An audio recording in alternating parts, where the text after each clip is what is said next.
प्यारे बच्चों, अगर आप भी इस वर्ष बोर्ड एग्जाम देने वाले हो तो यह क्लास आपके लिए काफी ज्यादा इंपॉर्टेंट है, क्योंकि आज के क्लास में हम लोग पढ़ने वाले हैं क्लास 12th बायोलॉजी यानी जीव विज्ञान का 100 मोस्ट इंपोर्टेंट ऑब्जेक्टिव क्वेश्चन। ये सारे प्रश्न आपके बोर्ड एग्जाम के लिए काफी ज्यादा इंपॉर्टेंट है, तो आज के क्लास को आप सभी ध्यान से देखिएगा और इन सारे प्रश्न को अच्छे से याद कर लीजिएगा। ओके, चलिए क्लास को स्टार्ट करते हैं और आप हमारे साथ चैट सेक्शन में आंसर लगाते चलिएगा। देखिए, पहला नंबर सवाल आपके सामने है, लगाओ आप सभी कि आम के फल में खाने वाला भाग कौन सा है। अब बताओ आप सभी कि आम के फल में कौन सा भाग को खाया जाता है, बाह्य फल भित्ति यानी छिलका को, मध्य फल भित्ति या फिर अंत फल भित्ति यानी गुठली को। क्या होगा इसका सही जवाब, लगाओ आप सभी। तो मैं बता दूं इसका सही जवाब हो जाएगा मध्य फल भित्ति। ऑप्शन नंबर बी इसका करेक्ट जवाब हो जाएगा। लगा लो आप सभी। बाह्य फल भित्ति भाई छिलका को तो खाते नहीं, अंत फल भित्ति गुठली को तो खाते नहीं, तो खाते क्या है, तो मध्य फल भित्ति। Option number B is the correct answer. Okay, चलिए दूसरा नंबर सवाल देखते हैं कि द्विखंडन एक प्रकार का है। अब लगाओ आप सभी कि द्विखंडन क्या है भाई, फटाफट से लगाओ। कायिक प्रवर्धन, अलैंगिक जनन, लैंगिक जनन या फिर इनमें से कोई नहीं। तो द्विखंडन जो है वो अलैंगिक जनन यानी एसेक्सुअल रिप्रोडक्शन में होता है। ऑप्शन नंबर बी लगा लो, बिल्कुल सही जवाब हो जाएगा। और इन सारे प्रश्न को भाई अच्छे से याद कर लो, 100 ऑब्जेक्टिव आपके बोर्ड एग्जाम में यहां से बहुत सारे प्रश्न देखने को मिलेंगे। चलिए तीसरा नंबर सवाल देखते हैं कि जीवों के जन्म से लेकर उसकी प्राकृतिक मृत्यु तक का काल कहलाता है। अब बताओ आप सभी, और ये आपके 2 नंबर में भी पूछे जाते हैं, जीवन काल क्या है। तो इसका सही जवाब हो जाएगा जीवन काल। ऑप्शन नंबर ए सही जवाब हो जाएगा लाइफ स्पान, यानी जीवों के जन्म से लेकर उसकी प्राकृतिक मृत्यु तक का काल कहलाता है जीवन काल। ओके, चलिए अगले प्रश्न की ओर बढ़ते हैं, देखते हैं क्या कह रहा है कि रात में खिलने वाले पुष्प साधारणतः होते हैं। अब बताओ आप सभी कि रात में खिलने वाले पुष्प साधारणतः कैसे होते हैं। तो ये होते हैं छोटे और रंगहीन, यानी ऑप्शन नंबर बी इसका बिल्कुल सही जवाब हो जाएगा। लगा लो आप सभी और अच्छे से याद कर लेना। चलिए फिफ्थ नंबर सवाल देखते हैं, क्या कह रहा है कि पुष्प में नर जनन अंग को कहते हैं। अब बताओ आप सभी कि पुष्प के नर जनन अंग को क्या कहते हैं। तो इसको बोलते हैं हम लोग पुमंग, क्या पुमंग, और मादा जनन अंग को बोलते हैं जायंग। ये भी ध्यान में रखिएगा, यहाँ नर जनन अंग पूछा गया, पुमंग बोलते हैं। Option number B is the correct answer of this question. चलिए 6 नंबर सवाल देखते हैं, क्या कह रहा है कि इनमें से कौन नर युग्मक से संयोजन कर भ्रूणपोष बनाता है। अब बताओ आप सभी कि इनमें से कौन नर युग्मक से संयोजन कर भ्रूणपोष बनाता है। तो इसका सही जवाब हो जाएगा सेकेंडरी न्यूक्लियस, यानी ऑप्शन नंबर डी लगा लो, बिल्कुल सही जवाब हो जाएगा द्वितीयक केंद्रक। ओके, चलिए अगले प्रश्न की ओर बढ़ते हैं और आप हमारे साथ फटाफट से आंसर लगाते चलो भाई, काफी ज्यादा इंपॉर्टेंट क्लास है आज का। देखिए क्या कह रहा है, स्तनधारी के शुक्राणु के मध्य भाग में पाया जाता है। अब बताएंगे आप सभी कि स्तनधारी के शुक्राणु के मध्य भाग में क्या पाया जाता है। तो इसका सही जवाब हो जाएगा माइटोकॉन्ड्रिया। ऑप्शन नंबर सी सही जवाब हो जाएगा, अच्छे से ध्यान में रखिएगा। चलिए 8 नंबर सवाल देखते हैं, फटाफट से लगाते चलो आप सभी। एक जीन जोड़ा दूसरे जीन जोड़े के प्रभाव को दबा देता है। अब लगाओ आप सभी कि एक जीन जोड़ा दूसरे जीन जोड़े के प्रभाव को दबा देता है, तो इस घटना को हम लोग क्या बोलते हैं। 8 का सही जवाब क्या होगा, फटाफट से लगाते चलो, इसको बोलते हैं एपिस्टेसिस। ऑप्शन नंबर ए इसका बिल्कुल करेक्ट जवाब हो जाएगा। लगा लो आप सभी। ओके, चलिए अगले प्रश्न की ओर बढ़ते हैं। 9 नंबर सवाल क्या कह रहा है, डीएनए अनुक्रम में डीएनए अणु में साइटोसिन 18% है, एडेनिन का प्रतिशत होगा कितना होगा। बताओ आप सभी, 9 का सही जवाब क्या होगा, लगाओ आप सभी। तो इसका सही जवाब हो जाएगा 32। तो ऑप्शन नंबर डी इसका बिल्कुल करेक्ट जवाब हो जाएगा। ओके, चलिए 10 नंबर सवाल देखते हैं, क्या कह रहा है कि बढ़ता त्वचा कैंसर एवं उत्परिवर्तन की दर अधिकता किसके कारण होता है। अब बताओ जी आप सभी, 10 का सही जवाब क्या होगा कि बढ़ता त्वचा कैंसर एवं उत्परिवर्तन की दर अधिकता किसके कारण होता है। लगाओ आप सभी, 10 का सही जवाब क्या होगा। तो इसका सही जवाब हो जाएगा ओजोन परत में कमी के कारण होता है। ऑप्शन नंबर बी इसका बिल्कुल करेक्ट जवाब हो जाएगा। ओके, चलिए 11 नंबर सवाल देखते हैं, विडाल परीक्षण किसकी पुष्टि के लिए किया जाता है। अब बताओ आप सभी कि विडाल परीक्षण पुष्टि किसके लिए किया जाता है। तो यह किया जाता है टाइफॉइड के लिए। Option number B is the correct answer. लगाओ आप सभी और निकलो अगले प्रश्न की ओर, क्योंकि आज की क्लास में 100 ऑब्जेक्टिव है भाई, फटाफट से लगाते चलो और याद भी करते चलो हमारे साथ। देखिए सहलग्नता समूह की संख्या उस कोशिका के लिए क्या होगी जिसमें 2n बराबर 14 है। 2n बराबर कितना है, तो 14 है। तो n बराबर निकालो ना भाई, n बराबर 14 बटा में 2 यानी 7 हो जाएगा। ऑप्शन नंबर सी लगा लो, बिल्कुल सही जवाब हो जाएगा, लगा लो आप सभी और अच्छे से याद कर लेना। चलिए 13 नंबर सवाल देखते हैं क्या कह रहा है कि वुचरेरिया बैंकरोप्टी जो आदमी में फैलेरिया रोग पैदा करता है यह किस समूह का है। अब बताओ आप सभी कि वुचरेरिया बैंकरोप्टी जो आदमी में फैलेरिया रोग पैदा करता है यह किस समूह का है। बताओ 13 का सही जवाब क्या होगा, तो यह है हेलमिंथ समूह का, option number D is the correct answer, लगा लो आप सभी और अच्छे से याद कर लो। चलिए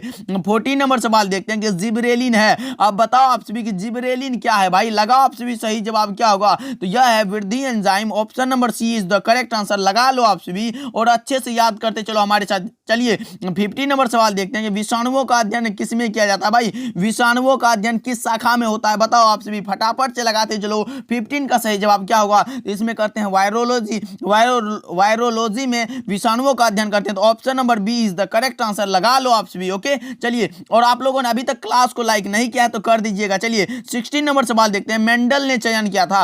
अब बताओ आप सभी कि मेंडल ने किसका चयन किया, चाना का, पाइनस का, टमाटर का या फिर गार्डन मटर का, तो इसका सही जवाब हो जाएगा गार्डन मटर, option number D is the correct answer, लगा लो आप सभी। ओके चलिए नेक्स्ट सवाल देखते हैं 17 नंबर क्या कह रहा है कि निम्नलिखित में कौन एक लिंगी है। अब बताओ आप सभी कि इनमें कौन यूनिसेक्सुअल है भाई, फटाफट से लगाओ आप सभी, सरसों, गुड़हल, पपीता या फिर इनमें से कोई नहीं, तो मेरे हिसाब से ऑप्शन नंबर सी सही लग रहा है, लगा लो आप सभी कि एक लिंगी है पपीता। ओके सरसों और गुड़हल ये तो द्विलिंगी है, अच्छे से ध्यान में रखिएगा। चलिए 18 नंबर सवाल देखते हैं कि गोल्डन यानी सुनहरा धान में कौन सा विटामिन पाया जाता है। अब बताओ आप सभी कि गोल्डन यानी सुनहरा धान में कौन सा विटामिन पाया जाता है। 18 का सही जवाब लगाओ आप सभी, तो इसमें पाया जाता है विटामिन ए, यानी option number B is the correct answer, लगा लो आप सभी। ओके चलिए 19 नंबर सवाल देखते हैं कि निम्नलिखित में कौन आहार श्रृंखला का सही क्रम है। अब बताओ आप सभी कि निम्न में कौन आहार श्रृंखला का सही है, तो ये हो जाएगा घास, घास को बकरी और बकरी को शेर, यानी ऑप्शन नंबर बी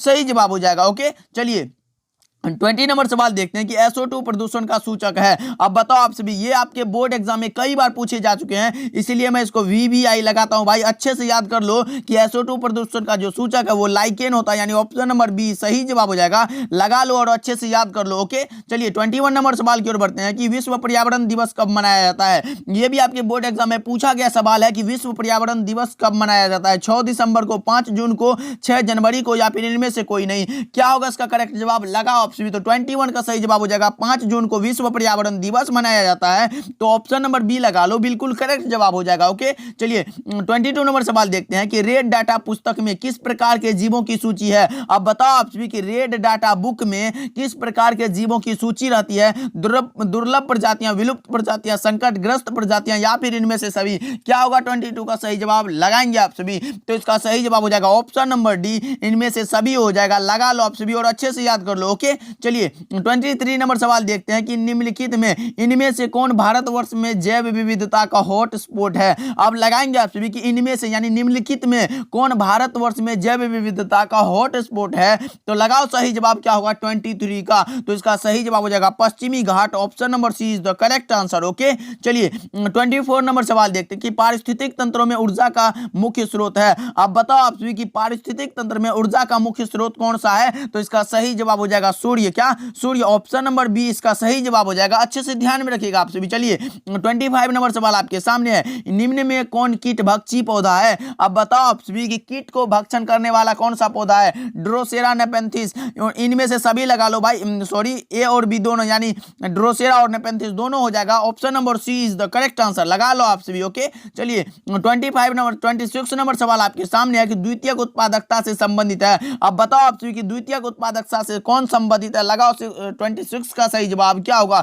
ये शाकाहारी हो जाएगा, ऑप्शन नंबर बी लगा लो जी, बिल्कुल सही जवाब हो जाएगा, द्वितीयक उत्पादकता से संबंधित है शाकाहारी। ओके चलिए 27 नंबर सवाल आपके सामने है कि गेंडा अभयारण्य किस राज्य में स्थित है। अब बताओ आप सभी कि गेंडा अभयारण्य किस राज्य में है, तो इसका राइट आंसर हो जाएगा ऑप्शन नंबर ए असम में, क्या असम में हो जाएगा, option number A is the correct answer. Okay चलिए 28 नंबर सवाल की ओर बढ़ते हैं, पारिस्थितिक तंत्र में ऊर्जा का प्रवाह आहार श्रृंखलागत होता होता है। अब बताओ आप सभी कि पारिस्थितिकी तंत्र में ऊर्जा का प्रवाह किस आहार श्रृंखला के अंतर्गत आता है। लगाओ आप सभी 28 का सही जवाब क्या होगा। इसका सही जवाब हो जाएगा एक दिवसीय, ऑप्शन नंबर ए सही जवाब हो जाएगा। लगा लो आप सभी और अच्छे से याद कर लो। चलिए 29 नंबर सवाल की ओर बढ़ते हैं। टिड्डा क्या है भाई, टिड्डा क्या है। लगाओ आप सभी सही जवाब क्या होगा। 29 का सही जवाब हो जाएगा उत्पादक और प्राथमिक उपभोक्ता दोनों, यानी option number C is the correct answer. लगा लो आप सभी और अच्छे से याद कर लो। चलिए 30 नंबर सवाल की ओर बढ़ते हैं कि पहली ट्रांसजेनिक फसल थी। अब बताओ आप सभी कि पहली ट्रांसजेनिक फसल कौन सी थी। तो इसका राइट आंसर हो जाएगा ऑप्शन नंबर डी तंबाकू। लगा लो आप सभी और अच्छे से याद कर लो। चलिए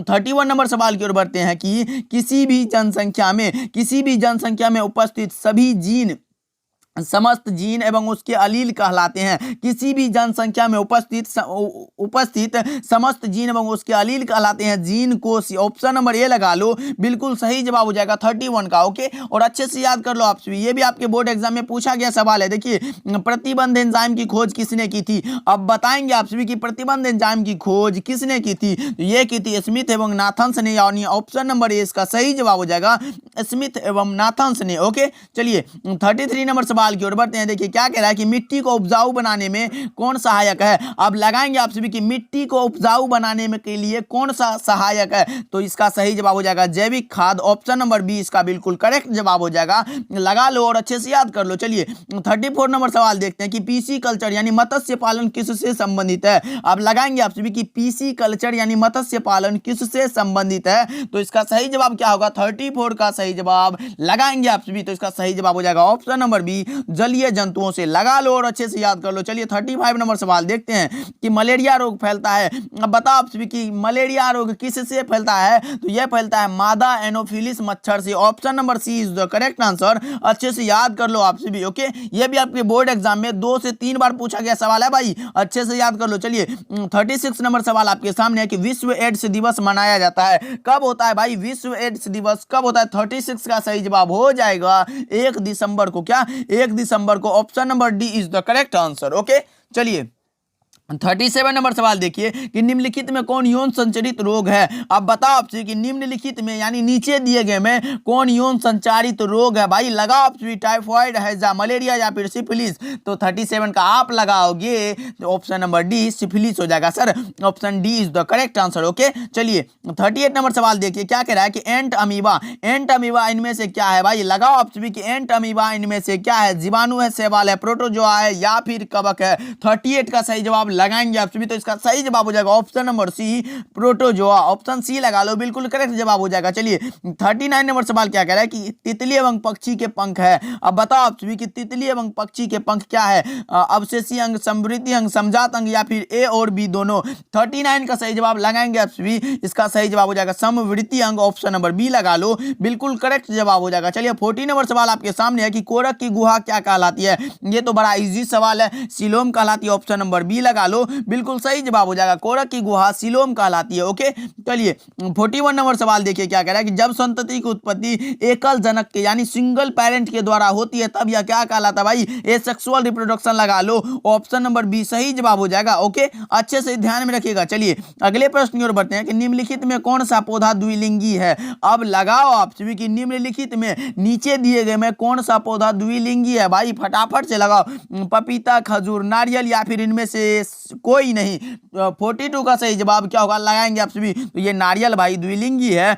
ऑप्शन सी लगा लो, बिल्कुल करेक्ट जवाब हो जाएगा। ओके चलिए 43 नंबर सवाल आपके सामने है कि तोता का सबसे अधिक उम्र क्या है। भाई तोता का पूछा गया है। पैरोट का सबसे अधिक लाइफ स्पान पूछा गया है। लगा आप सभी, तो इसका सही जवाब हो जाएगा 140 वर्ष, यानी option number D is the correct answer. अच्छे से ध्यान में रखिएगा, आपके बोर्ड एग्जाम में पूछा गया सवाल है। चलिए यीस्ट में प्रजनन मुख्यतः किसके द्वारा होता है। अब बताओ आप सभी यीस्ट में प्रजनन मुख्यतः किसके द्वारा होता है। तो यह होता है मुकुलन के द्वारा। और मुकुलन आपके 2 नंबर वाले क्वेश्चन के लिए भी इंपॉर्टेंट है, इसलिए मुकुलन क्या है इसके डिफिनेशन को याद कर लीजिएगा। ओके ऑप्शन ए लगा लो तब तक के लिए, बिल्कुल सही जवाब हो जाएगा। चलिए 45 नंबर सवाल की ओर बढ़ते हैं। द्विनिषेचन का परिणाम होता है। अब बताओ आप सभी द्विनिषेचन का परिणाम क्या होता है। तो इसका सही जवाब हो जाएगा भ्रूणपोष। Option number C right answer हो जाएगा। अच्छे से ध्यान में रखिएगा आप सभी। ओके चलिए 46 नंबर सवाल देखते हैं, भ्रूण पोष का क्या कार्य है भाई? भ्रूण को पोषण देना। क्या? भ्रूण को पोषण देना। Option number B is the correct answer. अच्छे से ध्यान में रखिएगा आप सभी। ओके, चलिए 47 नंबर सवाल देखते हैं कि भ्रूण क्या है।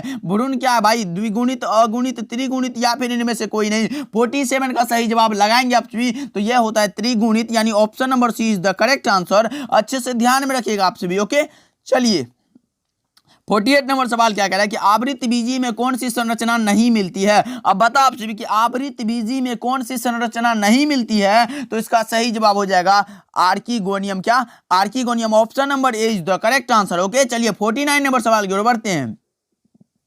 देखिए 49 नंबर सवाल क्या कह रहा है कि अनिषेक जनन सामान्यतः मिलता है। अब बताओ आप सभी कि अनिषेक जनन सामान्यतः किसमें मिलता है? अंगूर में, आम में, लीची में या फिर नींबू में? तो इसका सही जवाब लगा लो। ऑप्शन नंबर ए अंगूर में मिलता है। क्या? अंगूर में मिलता है। Option number A is the correct answer. Okay, चलिए 50 नंबर सवाल की ओर बढ़ते हैं, यानी 100 का आधा हो गया है भाई। अच्छे से लगाते चलो आप सभी। देखिए निषेचन की खोज किसने की थी? निषेचन की खोज किसने की थी ये बताना आप सभी को। तो यह की थी स्ट्रासबर्गर, यानी option number B is the correct answer of this question. Okay, चलिए 51 नंबर सवाल आपके सामने है कि एक स्वस्थ महिला के पूरे जीवन काल में उत्पन्न कुल अंडों की संख्या होती है। अब बताओ आप सभी कि एक स्वस्थ महिला के पूरे जीवन काल में उत्पन्न कुल अंडों की संख्या कितनी होती है? तो आप लगाओगे सर 400 होती है। लगा लो, ऑप्शन नंबर बी सही जवाब हो जाएगा। ओके, चलिए नेक्स्ट सवाल देखते हैं 52 नंबर सवाल क्या कह रहा है। चलिए आगे बढ़ते हैं। देखिए 52 नंबर सवाल आपके सामने कि मानव मादा में गर्भकाल होता है। अब बताओ आप सभी कि मानव मादा का गर्भकाल कितना होता है? तो आप लगा लो 9 माह, यानी option number C is the correct answer. Okay, चलिए 53 नंबर सवाल की ओर बढ़ते हैं। देखिए क्या कह रहा है कि जनसंख्या अधिक होने से क्या होता है भाई?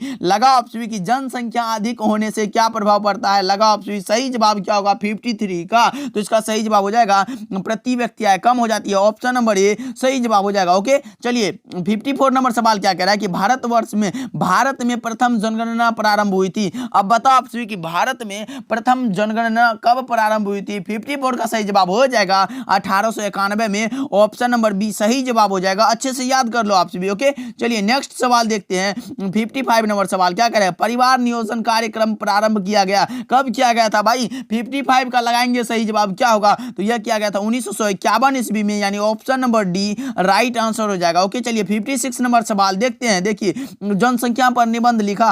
अब बताओ आप सभी कि जनसंख्या पर निबंध किसके द्वारा लिखा गया है? डार्विन द्वारा, लेमार्क द्वारा, माल्थस द्वारा या फिर ह्यूगो डिब्रिज द्वारा? क्या होगा सही जवाब? 56 का सही जवाब हो जाएगा माल्थस के द्वारा। क्या? माल्थस द्वारा। Option number C is the correct answer. Okay, चलिए 57 नंबर सवाल देखते हैं कि एक संकर का जीनोटाइपिक रेशियो क्या होता है? अब बताओ आप सभी कि एक संकर का जीनोटाइपिक अनुपात क्या है? लगाओ आप सभी 57 का सही जवाब क्या होगा? इसका सही जवाब हो जाएगा 1:2:1, यानी ऑप्शन नंबर ए राइट आंसर हो जाएगा। ओके, चलिए 58 नंबर सवाल आपके सामने है।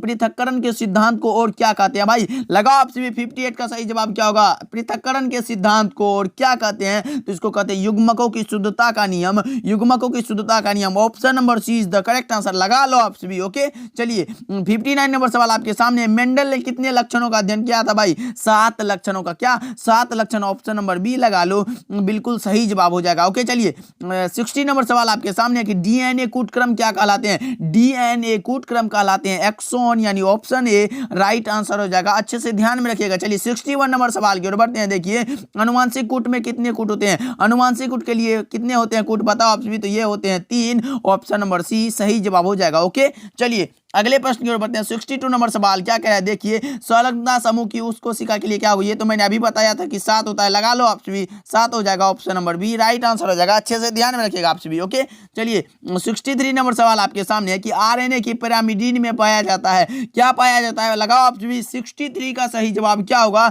इसमें पाया जाता है साइटोसिन एवं यूरासिल, यानी option number C right answer हो जाएगा। ओके, चलिए 64 नंबर सवाल देखिए कि ओपेरोन मॉडल क्या प्रदर्शित करता है? ओपेरोन मॉडल प्रदर्शित करता है जीन का रेगुलेशन। क्या? जीन का regulation. Option number C is the correct answer. अच्छे से ध्यान में रखिएगा आप सभी। ओके, चलिए 65 नंबर सवाल आपके सामने। यौन संचारित रोग कौन सा है? अब बताओ आप सभी कि यौन संचारित रोग कौन सा है? बताओ आप सभी। तो इसका सही जवाब हो जाएगा 65 का सही जवाब हो जाएगा सी गोनोरिया हो जाएगा जी, गोनोरिया। ऑप्शन नंबर सी लगा लो, बिल्कुल सही जवाब हो जाएगा। ओके, चलिए 66 नंबर सवाल आपके सामने है। इनमें कौन कायिक प्रवर्धक नहीं है? अब बताओ आप सभी कि इनमें कौन कायिक प्रवर्धक नहीं है? तो आप लगा लो चल भी जानू, ऑप्शन नंबर डी सही जवाब हो जाएगा। ओके, चलिए 67 नंबर सवाल आपके सामने है कि मशहूर वैज्ञानिक मेंडल मुख्यतः जाने जाते हैं। अब बताओ आप सभी कि वैज्ञानिक कैसे जाने जाते हैं? तो ये मटर के पौधे के कार्य हेतु या फिर आनुवंशिकी के नियम हेतु। तो ऑप्शन नंबर ए और बी दोनों हो जाएगा, क्योंकि इन दोनों में ये सफल हुए हैं। ऑप्शन नंबर सी लगा लो, बिल्कुल सही जवाब हो जाएगा। ओके, चलिए 68 नंबर सवाल आपके सामने है कि क्रॉसिंग ओवर इनमें से किस अवस्था में होता है? क्रॉसिंग ओवर आप बताना है इनमें से किस अवस्था में होता है। बताओ आप सही जवाब क्या होगा 68 का? तो इसका सही जवाब हो जाएगा पैक्टिन की अवस्था में, यानी option number A is the correct answer. अच्छे से ध्यान में रखिएगा आप सभी। ओके, चलिए 69 नंबर सवाल आपके सामने है कि संबद्धता की खोज किसने की थी? अब बताओ आप सभी कि संबद्धता की खोज किस कवि ने की थी? लगाओ आप सभी 69 का सही जवाब क्या होगा? इसका सही जवाब हो जाएगा पन्ना ने, ऑप्शन नंबर सी सही जवाब हो जाएगा पन्ना जी ने। ओके, चलिए 70 नंबर सवाल आपके सामने है कि कंद किसका रूपांतरण है?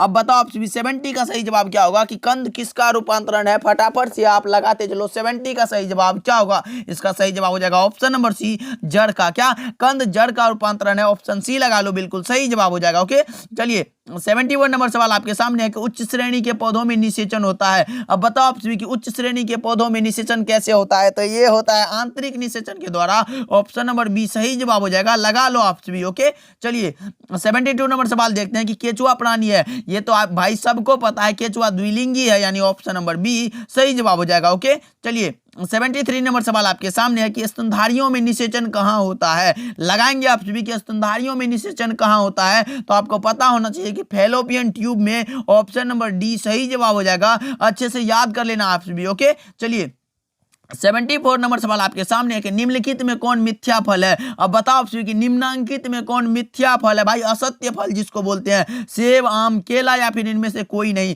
74 का सही जवाब क्या होगा? लगाओ आप सभी। तो इसका सही जवाब हो जाएगा सेब, ऑप्शन नंबर ए राइट आंसर हो जाएगा। अच्छे से लगाते चलो आप सभी। चलिए 75 नंबर सवाल है, हवा के द्वारा परागित होने वाले फूलों को कहते हैं। अब बताओ आप सभी कि हवा के द्वारा परागित होने वाले फूलों को हम लोग वायु परागित बोलते हैं। क्या वायु परागित? ऑप्शन नंबर बी सही जवाब हो जाएगा। ओके, चलिए 76 नंबर सवाल आपके सामने है कि भ्रूणकोश की सेंट्रल कोशिका है। अब बताओ आप कि निम्नलिखित में भ्रूणकोश की सेंट्रल कोशिका कौन है? तो यह हो जाएगा द्वितीयक केंद्रक, ऑप्शन नंबर बी लगा लो जी, बिल्कुल करेक्ट जवाब हो जाएगा। चलिए 77 नंबर सवाल आपके सामने है कि किस फल का बीज चोल खाया जाता है? यह भी बहुत ही ज्यादा इंपॉर्टेंट सवाल आपके बोर्ड एग्जाम के लिए। तो इसका सही जवाब हो जाएगा लीची, option number B right answer हो जाएगा। ओके, चलिए 78 नंबर सवाल की ओर बढ़ते हैं कि पुंकेसर कितने भागों में बटा होता है? अब बताओ आप सभी कि 78 का सही जवाब क्या होगा कि पुंकेसर कितने भागों में बटा होता है? तो आप लगाओगे क्या 2 भागों में। क्या 2 भागों में, option number B is the correct answer, लगा लो आप सभी। ओके, चलिए 79 नंबर सवाल आपके सामने है कि द्विनिषेचन का परिणाम होता है। अब बताओ आप सभी कि द्विनिषेचन का परिणाम कैसा होता है? फटाफट से लगाओ आप सभी। 79 का सही जवाब क्या होगा? तो भ्रूणपोष हो जाएगा। मैंने कितना बार बताया भ्रूणपोष। ओके, चलिए 80 नंबर सवाल की ओर बढ़ते हैं कि भूमि फलनी फल है। अब बताओ आप सभी कि निम्नलिखित में भूमि फलनी फल कौन सा है? तो इसका सही जवाब लगाओ आप सभी, मूंगफली हो जाएगा। ओके, तो option number B is the correct answer, लगा लो आप सभी। चलिए 81 नंबर सवाल आपके सामने है कि शहद का निर्माण करती है। कौन करती है भाई? शहद का निर्माण करती है कार्यकर्ता, यानी सेवक मधुमक्खी। तो ऑप्शन नंबर बी सही जवाब हो जाएगा। और आप हमारे साथ आंसर लगाते चलो और याद करते चलो भाई, काफी ज्यादा इंपॉर्टेंट क्लास है आपके लिए। चलिए 82 नंबर सवाल की ओर बढ़ते हैं कि मेहसाना किसकी प्रजाति है? लगाओ आप सभी कि मेहसाना किसकी प्रजाति है? गाय की, भैंस की, भेड़ की या फिर बकरी की? तो इसका लगा लोगे ऑप्शन नंबर बी भैंस की प्रजाति है। ओके, चलिए 83 नंबर सवाल आपके सामने है कि कल्याण सोना किसका किस्म है? भाई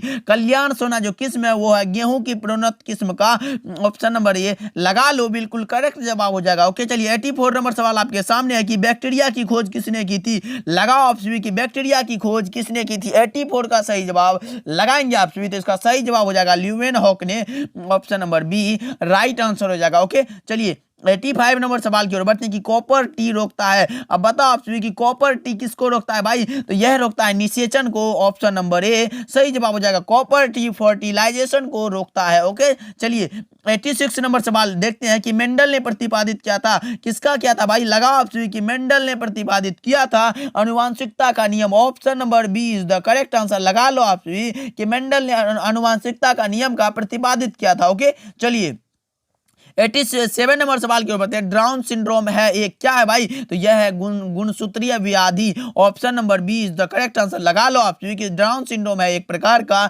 गुणसूत्रीय व्याधि। ओके चलिए 88 नंबर सवाल देखते हैं, फटाफट से लगाते चलो कि इनमें से कौन सा रक्त समूह सार्वभौमिक रक्तदाता है, यानी सबको देने वाला है, वो है ओ क्या? Option number D right answer हो जाएगा। लगा लो आप सभी। चलिए 89 नंबर सवाल की ओर बढ़ते हैं। लेक ऑपरोन का घटक नहीं है। अब बताओ आप सभी कि लेक ऑपरोन का घटक कौन सा नहीं है? तो इसका राइट आंसर हो जाएगा प्राइमर जीन नहीं है। ऑप्शन नंबर ए सही जवाब हो जाएगा। अच्छे से ध्यान में रखिएगा आप सभी। ओके चलिए 90 नंबर सवाल क्या कह रहा है, देखिए कि अभिसारी विकास प्रदर्शित करता है क्या? बताओ आप सभी कि अभिसारी विकास क्या प्रदर्शित करता है? समझात अंगों द्वारा, यानी किसके द्वारा प्रदर्शित होता है? समृद्धि अंगों द्वारा, अवशोषी अंगों द्वारा, या फिर इन सभी के द्वारा? क्या होगा 90 का सही जवाब लगाएंगे आप सभी? तो इसका सही जवाब हो जाएगा ऑप्शन नंबर बी समवृत्ति अंगों के द्वारा। क्या? समवृत्ति अंगों के द्वारा प्रदर्शित होता है, तो option number B is the correct answer. Okay चलिए 91 नंबर सवाल क्या कह रहा है, देखिए कि ऐसे पदार्थ जिनके प्रति प्रतिरक्षानुक्रिया होती है उसको हम लोग एलर्जन बोलते हैं, यानी option number A is the correct answer. Okay चलिए 92 नंबर सवाल क्या कह रहा है, देखिए मनुष्य में सबसे अधिक होने वाला कैंसर कौन है भाई? मनुष्य में सबसे अधिक होने वाला कैंसर होता है कार्सिनोमा। क्या? कार्सिनोमा। ऑप्शन नंबर डी लगा लो जी, बिल्कुल करेक्ट जवाब हो जाएगा। ओके चलिए 93 नंबर सवाल क्या कह रहा है कि ताइचुंग इनमें से किसकी किस्म है?